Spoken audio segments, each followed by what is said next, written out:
샛별TV 제목 베네수엘라는 왜 무너졌고 한국은 무엇을 배워야 할까? 얼버 안녕 친구들 샛별이야. 오늘은 베네수엘라 경제 몰락 시리즈 마지막 시간이야. 지금까지 우리는 베네수엘라가 어떻게 세계 최대 수준의 석유 부국에서 경제 위기를 겪게 되었는지 살펴봤어. 그런데 많은 친구들이 이렇게 생각할 수도 있어. 그건 남미 이야기잖아. 우리랑 무슨 상관이 있어? 사실 베네수엘라의 이야기는 대한민국에도 중요한 교훈을 준단다. 왜 그럴까? 베네수엘라에게는 석유가 있었어. 그리고 대한민국에는 반도체가 있어.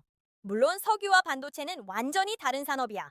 하지만 둘 다 나라 경제를 떠받치는 핵심 산업이라는 공통점이 있단다. 베네수엘라는 세계 최대 수준의 석유를 가지고 있었어. 석유를 팔아 엄청난 돈을 벌었지. 특히 1970년대 이후에는 석유 수출로 막대한 부를 쌓게 되었어. 그런데 문제가 있었어. 그 돈을 미래를 위한 투자보다 현재 소비에 더 많이 사용했다는 거야.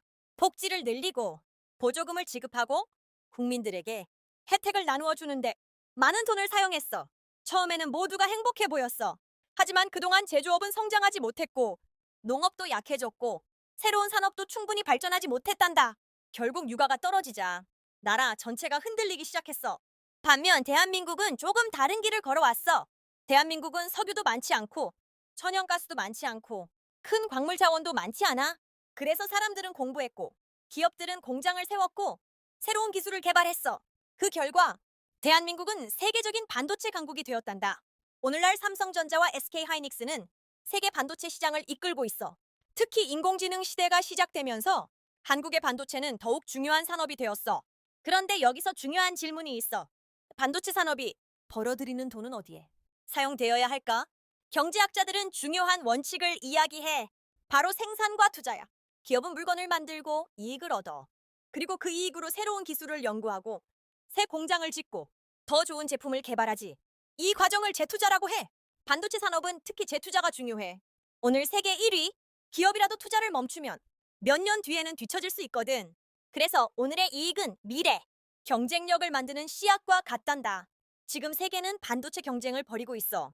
미국도 투자하고, 중국도 투자하고, 일본도 투자하고, 대만도 투자하고 있어. 마치 총 대신 기술로 경쟁하는 전쟁과 비슷하지. 이런 상황에서 투자를 멈춘다면 어떻게 될까? 경쟁력은 점점 약해질 수밖에 없어.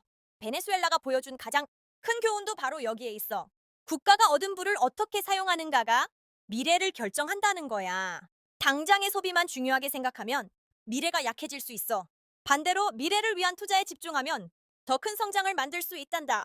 물론 복지도 중요해. 어려운 사람을 돕는 일은 꼭 필요해. 하지만 복지는 생산을 대신할 수 없어. 기업이 성장해야 세금도 거둘 수 있고 일자리도 생기고 복지 재원도 마련할 수 있단다. 생산 없는 분배는 오래 지속되기 어렵다는 것이 베네수엘라가 보여준 교훈이야. 또 하나 중요한 것이 있어. 바로 돈에 대한 신뢰야. 사람들은 오늘 받은 돈이 내일도 같은 가치를 가질 것이라고 믿어야 할. 기업도 생인도 근로자도 그 믿음이 있어야 경제 활동을 할 수 있거든. 베네수엘라는 결국 그 신뢰를 잃었어. 그래서 돈보다 달러를 더 믿게 되었고 경제는 더욱 어려워졌단다. 결국 나라를 부유하게 만드는 것은 단순한 자원이 아니야. 석유가 많다고 자동으로 부자가 되는 것도 아니고 공장을 많이 지었다고 자동으로 성공하는 것도 아니야. 중요한 것은 생산하고 투자하고 새로운 기술을 만들고 미래를 준비하는 것이란다. 오늘의 핵심! 베네수엘라는 석유의 시대를 소비했지만 대한민국은 반도체의 시대를 투자해야 한다. 그리고 경제는 생산, 투자, 그리고 신뢰 위에서 성장한다는 사실을 기억하자. 지금까지 샛별이었어. 다음 시간에도 재미있는 역사와 경제 이야기로 찾아올게. 안녕!